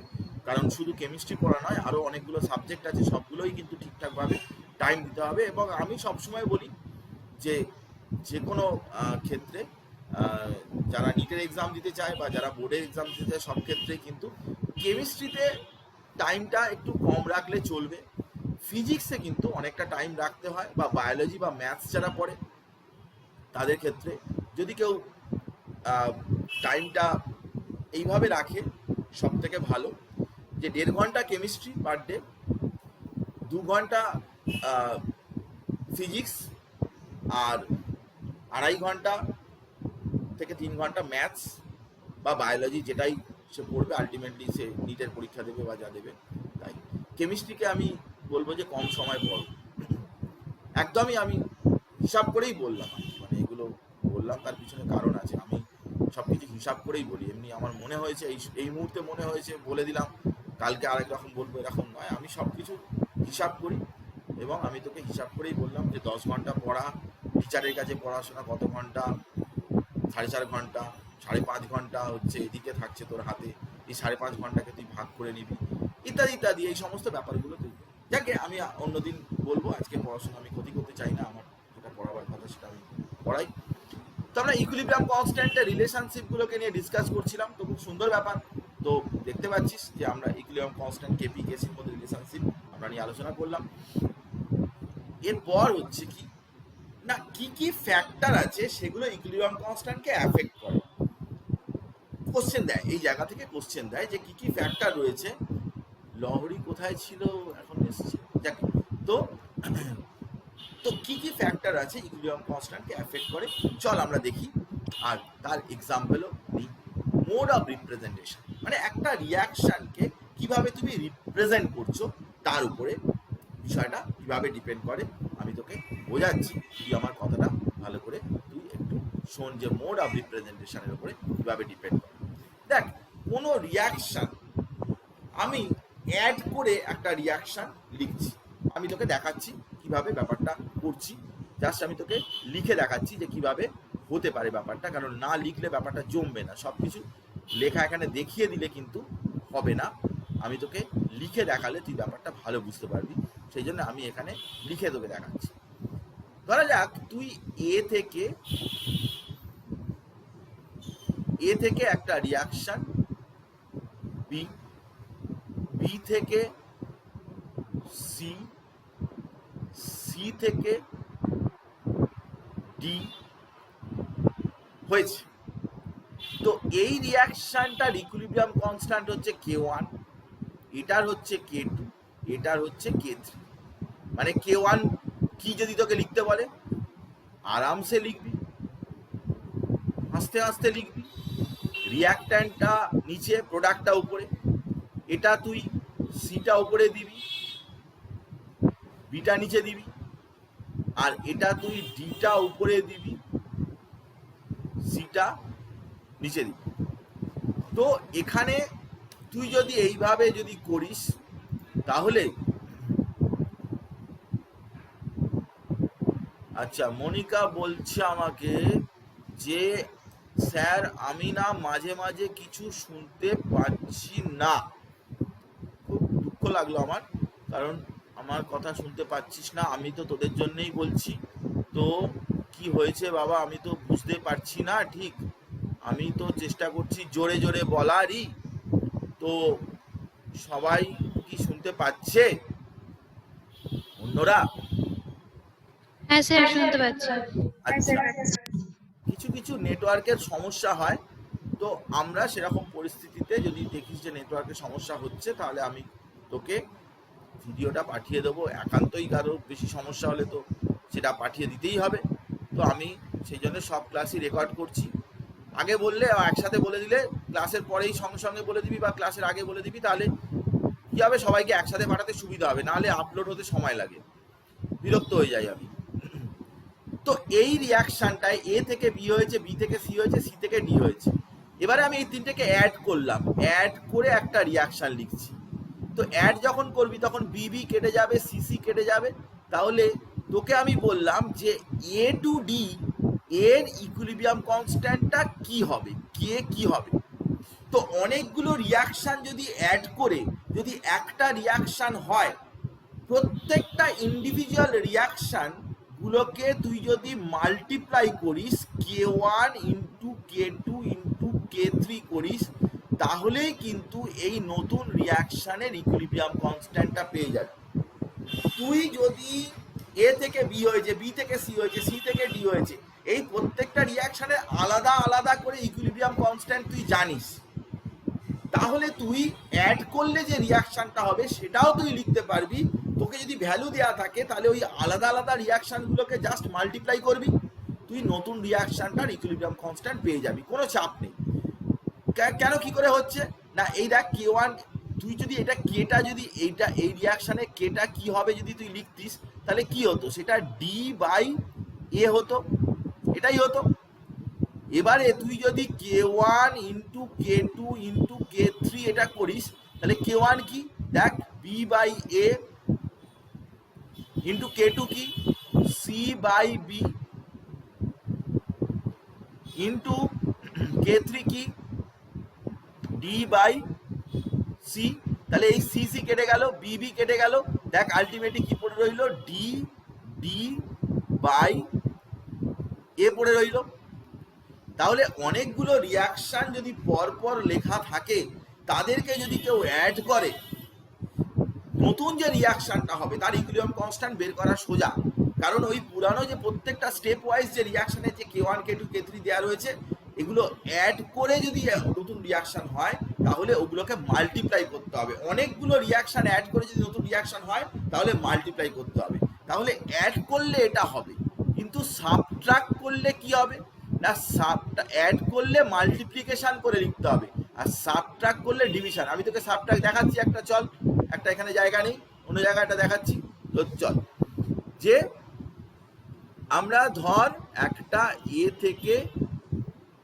এ থেকে বি হয়েছে, তারপরে ধর কথার কথা বি প্লাস সি থেকে ডি হয়েছে, এর K1 এর হচ্ছে K2।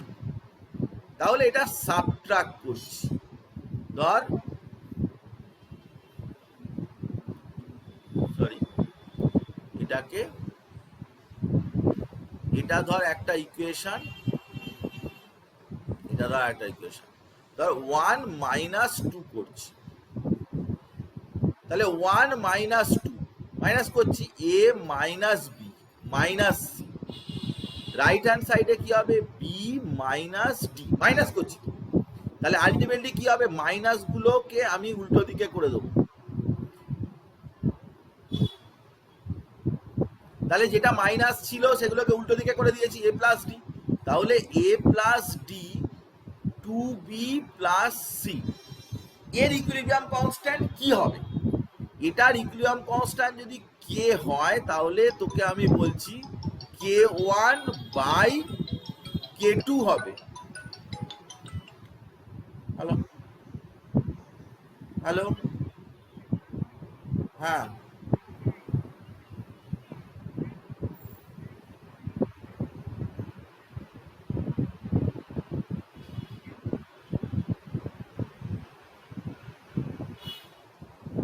আমি এখন ক্লাস নিচ্ছি, ঠিক আছে, আপনি একটু পরে বলবেন।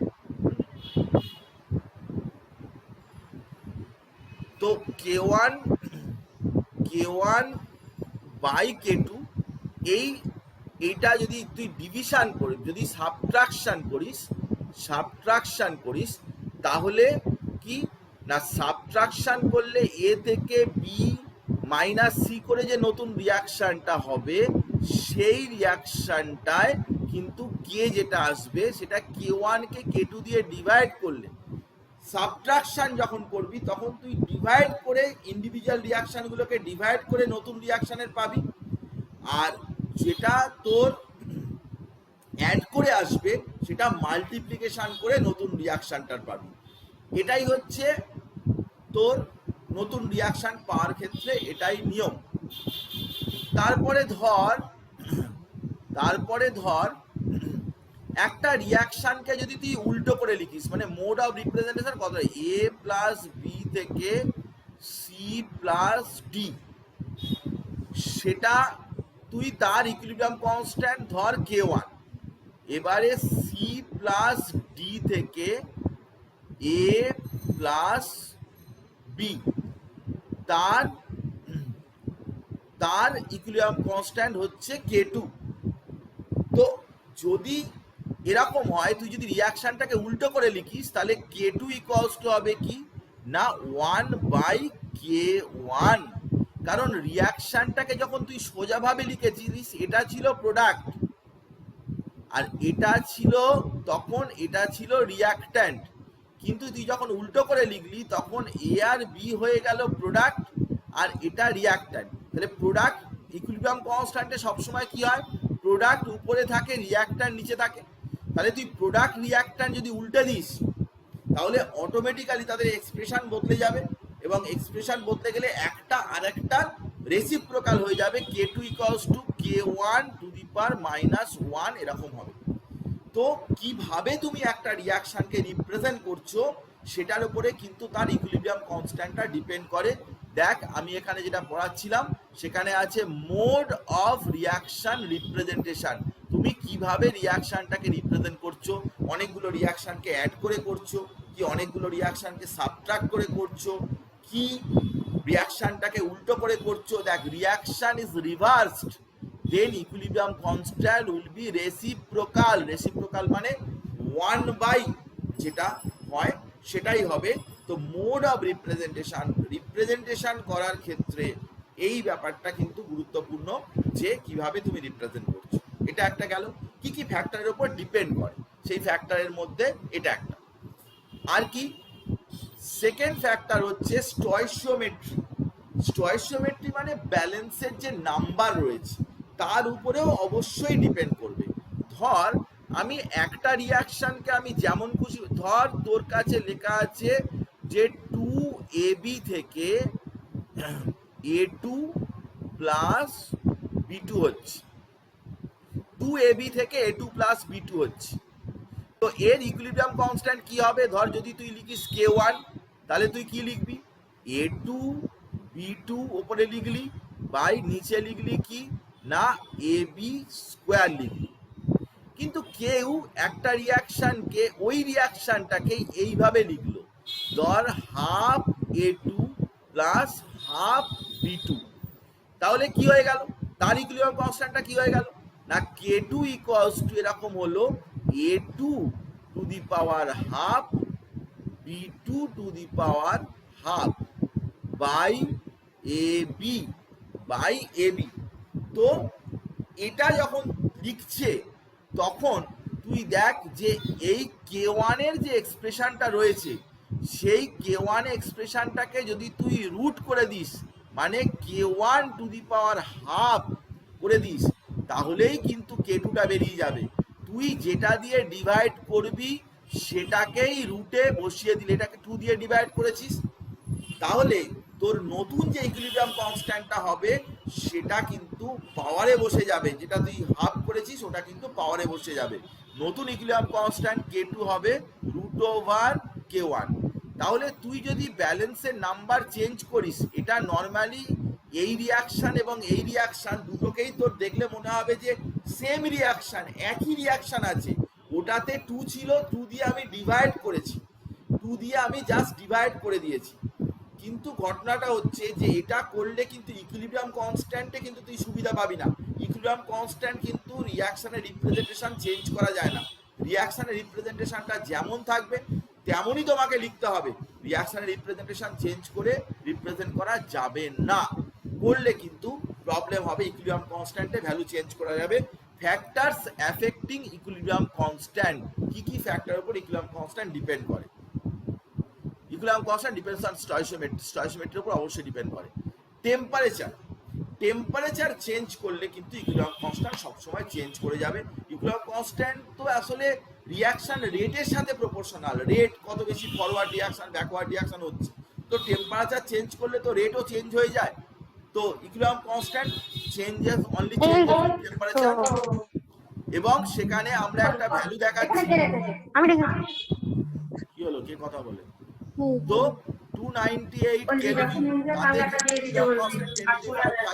400 কেলভিন, তাতে 41, এবং 500 কেলভিন, তাতে কিন্তু একটা কোনো একটা পার্টিকুলার রিঅ্যাকশনের ক্ষেত্রে এরকম একই রকমের ভ্যালু হবে সেরকম ঠিক নেই। যখন উঠবে সেকেন্ড পালাটা বন্ধ করে কে গল্প করছিস বলতো?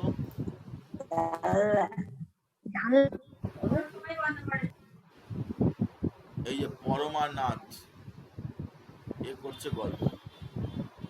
পরমানাথের বাড়ির থেকে আওয়াজ আসছে।